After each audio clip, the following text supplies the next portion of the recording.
فتح مکہ دنیا کی تاریخ کے سب سے بڑے واقعات میں سے ایک ہے۔ مکہ کو فتح کرنے سے 2 سال پہلے مسلمانوں اور کافروں کے درمیان صلح حدیبیہ ہوئی تھی۔ اس معاہدے کا ایک اہم نقطہ یہ تھا کہ 10 سال تک مسلمانوں اور مکہ والوں کے درمیان کوئی جنگ نہیں ہوگی۔ عرب کے تمام قبائل کو آزادی تھی کہ وہ مسلمانوں یا کافروں میں سے کسی کے ساتھ بھی اتحاد کر سکتے ہیں۔ اگر 3 قبائل میں سے کسی نے ایک دوسرے پر حملہ کیا تو صلح حدیبیہ ختم ہو جائے گی۔ بنو بکر اور بنو قزاعہ ایک دوسرے کے بہت پرانے دشمن قبائل تھے۔ بنو بکر طاقتور اور بااثر قبیلہ تھا۔ انہوں نے سوچا کہ اب کفار مسلمانوں سے کیا اتحاد کریں گے، تو انہوں نے اس وقت زیادہ طاقتور اور امیر قبیلہ قریش کے ساتھ اتحاد کر لیا۔ بنو قزاعہ کمزور تھے اور ان کے پاس کوئی اور سہارا نہیں تھا۔ ادھر مسلمانوں نے عرب کے سب سے امیر علاقوں میں سے ایک خیبر کو فتح کر لیا تھا۔ اس کے بعد رومی سلطنت سے بھی جنگیں لڑی اور مطمئن ہوئے۔ مسلمانوں کی طاقت اور علاقہ بالکل بدل گیا تھا اور قریش اب کمزور ہو چکے تھے۔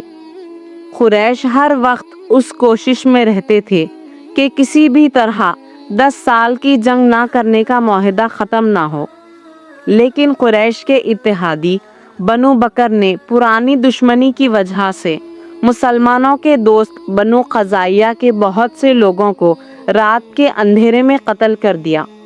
بنو قزاعہ کمزور تھے تو وہ سیدھا رسول اللہ صلی اللہ علیہ وسلم کے پاس آئے اور مدد مانگی۔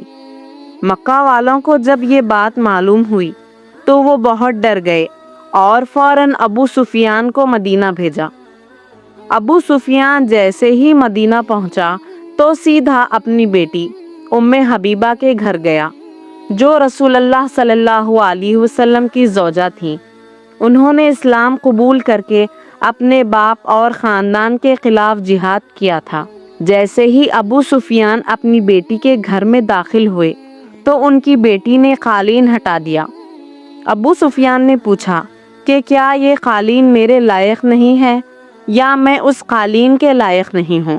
تو بیٹی نے کہا کہ اس قالین پر رسول اللہ صلی اللہ علیہ وسلم بیٹھتے ہیں اور آپ ایک ناپاک مشرک ہیں۔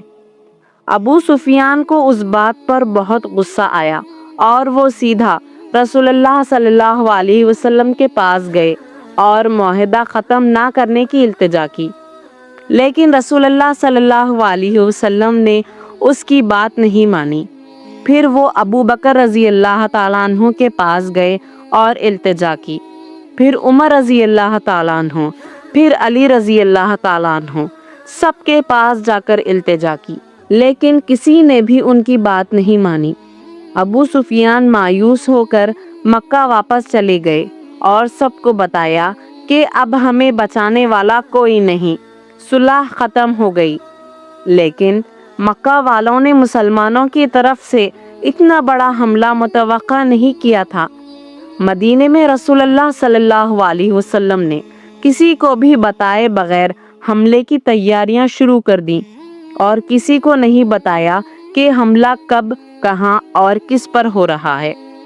حضرت ابو بکر رضی اللہ تعالیٰ عنہ نے اپنی بیٹی عائشہ رضی اللہ تعالیٰ عنہ سے پوچھا تو انہوں نے بھی کہا کہ مجھے کوئی اندازہ نہیں۔ رسول اللہ صلی اللہ علیہ وسلم نے عرب کے لوگوں کو کنفیوز کرنے کے لیے ایک چھوٹی فوج مدینہ سے مکہ کے بجائے رومی سلطنت کی طرف روانہ کی، تاکہ لوگوں کو لگے کہ مسلمان رومی سلطنت پر حملہ کر رہے ہیں۔ مکہ والوں کو کچھ پتہ نہیں چلا، لیکن رسول اللہ صلی اللہ علیہ وسلم کے ایک بہت معتمد صحابی حاطب بن ابی بلتیہ نے مکہ والوں کو ایک خط لکھا کہ مدینے میں حملے کی تیاریاں زور و شور سے ہو رہی ہیں اور ہو سکتا ہے مسلمان مکے پر حملہ کریں۔ یہ خط انہوں نے ایک عورت کو دیا کہ وہ مکہ پہنچا دے، لیکن رسول اللہ صلی اللہ علیہ وسلم کو اللہ کی طرف سے پہلے ہی اطلاع مل گئی تھی، تو آپ نے علی رضی اللہ تعالیٰ عنہ کو اس عورت کو روکنے کے لیے بھیجا۔ حضرت علی رضی اللہ تعالیٰ عنہ نے اس عورت کو روک لیا اور خط مانگا۔ عورت نے کہا کہ میرے پاس کوئی خط نہیں ہے۔ حضرت علی رضی اللہ تعالیٰ عنہ نے کہا کہ رسول اللہ صلی اللہ علیہ وسلم نے یہی کہا ہے، تو یہ ممکن نہیں کہ تمہارے پاس خط نہ ہو۔ حضرت عمر رضی اللہ تعالیٰ عنہ نے کہا کہ میں اس کا سر کاٹ کر ادھر پھینک دیتا ہوں، لیکن اس صحابی نے کہا کہ میں نے صرف اپنے بچوں کو بچانے کے لیے ایسا کیا جو مکہ میں رہتے ہیں۔ تو رسول اللہ صلی اللہ علیہ وسلم نے اس صحابی کو معاف کر دیا۔ 5 ہجری میں مکہ سے 10,000 لوگ مدینہ فتح کرنے آئے تھے، اور اب صرف 3 سال بعد مدینے سے 10,000 لوگ مکہ فتح کرنے کے لیے روانہ ہوئے۔ رسول اللہ صلی اللہ علیہ وسلم کا انٹیلیجنس کا نظام اتنا زبردست تھا کہ مسلمان مکہ کے بالکل قریب پہنچ گئے اور مکہ والوں کو پتہ بھی نہیں چلا۔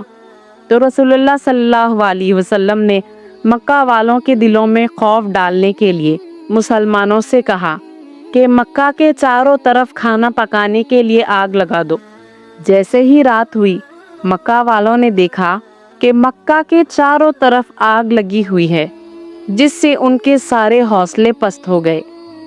آخر مکہ کے سردار ابو سفیان نے بھی ہار مان لی، اور وہ اسی رات رسول اللہ صلی اللہ علیہ وسلم کے پاس گئے۔ رسول اللہ صلی اللہ علیہ وسلم نے ابو سفیان سے کہا کہ کیا اب بھی وقت نہیں آیا کہ تم جان لو کہ میں اللہ کا رسول ہوں؟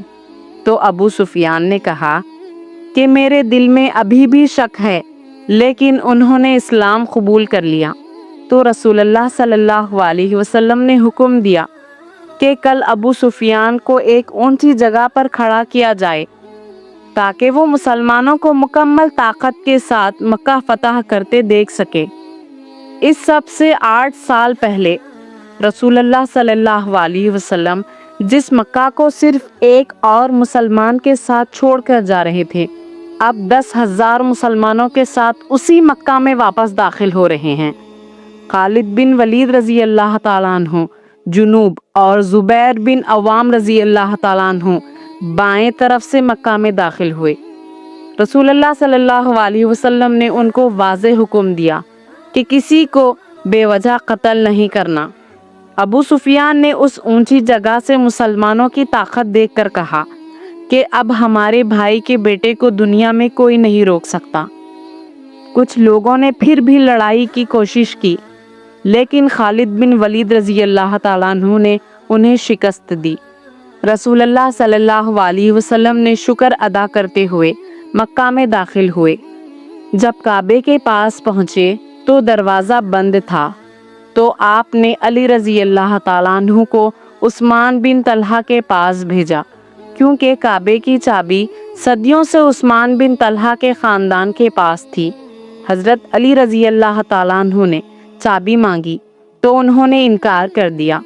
حضرت علی رضی اللہ تعالیٰ عنہ نے ان سے کہا کہ یہ چابی تمہارے خاندان سے صرف ایک ظالم نے بیچی ہے، اور آج تک 1400 سال بعد بھی یہ چابی اسی خاندان کے پاس ہے، کیونکہ یہ خاندان کوئی عام خاندان نہیں ہے۔ ابراہیم علیہ السلام نے جب کعبہ بنایا تو چابی اسماعیل علیہ السلام کو دی، اسماعیل علیہ السلام نے اپنے بیٹوں کو دی، اور سلسلہ چلتا رہا۔ آخر عرب کے ایک قبیلے نے ابراہیم علیہ السلام کے خاندان سے چابی چھین لی، پھر ایک قبیلے سے دوسرے نے چھین لی، اور آخر قریش کے پاس آ گئی، جو اسماعیل علیہ السلام کی اولاد تھی۔ اس طرح چابی واپس ابراہیم علیہ السلام کے خاندان کے پاس آ گئی۔ اسی لیے رسول اللہ صلی اللہ علیہ وسلم نے چابی اسی خاندان کے پاس رہنے دی، تاکہ قیامت تک کعبے کی نگرانی کی ذمہ داری ابراہیم علیہ السلام کے خاندان کے پاس رہے۔ آج تک یہ چابی اسی خاندان کے پاس ہے۔ رسول اللہ صلی اللہ علیہ وسلم نے کعبہ کے اندر موجود 360 بت توڑ دیے اور مکہ کو مقدس شہر قرار دیا۔ کہ یہاں کوئی لڑائی نہیں ہوگی۔ مدینے کے انصار اس خوف میں تھے کہ مکہ فتح ہونے کے بعد رسول اللہ صلی اللہ علیہ وسلم انہیں چھوڑ کر اپنی آبائی شہر مکہ کو دارالحکومت بنا لیں گے۔ رسول اللہ صلی اللہ علیہ وسلم نے اتنی لڑائیوں اور مکہ والوں کے ظلم کے باوجود تمام مکہ والوں کو جمع کیا اور کہا کہ آج میں تمہارے ساتھ وہی کروں گا جو یوسف علیہ السلام نے اپنے بھائیوں کے ساتھ کیا تھا، پورے مکہ کو معاف کر دیا۔ اتنی بڑی فتح کے بعد بھی مکہ میں کسی سے کوئی مال و دولت نہیں لیا اور رسول اللہ صلی اللہ علیہ وسلم کچھ ہی دن بعد مکہ سے واپس مدینہ اپنے دارالحکومت چلے گئے۔ اب مدینے کی ریاست عرب کی سب سے طاقتور ریاست بن چکی تھی، لیکن عرب کے کچھ قبائل نے پھر بھی مسلمانوں کی طاقت کو قبول نہیں کیا، تو رسول اللہ صلی اللہ علیہ وسلم اس بار 12,000 لوگوں کو لے کر حنین کی طرف روانہ ہوئے۔ اس جنگ میں بہت سے نئے مسلمان تھے اور وہ بہت آرام سے جنگ جیتنے کے خیال میں تھے، لیکن یہ جنگ مسلمانوں کے لیے سب سے خطرناک جنگوں میں سے ایک ثابت ہوئی۔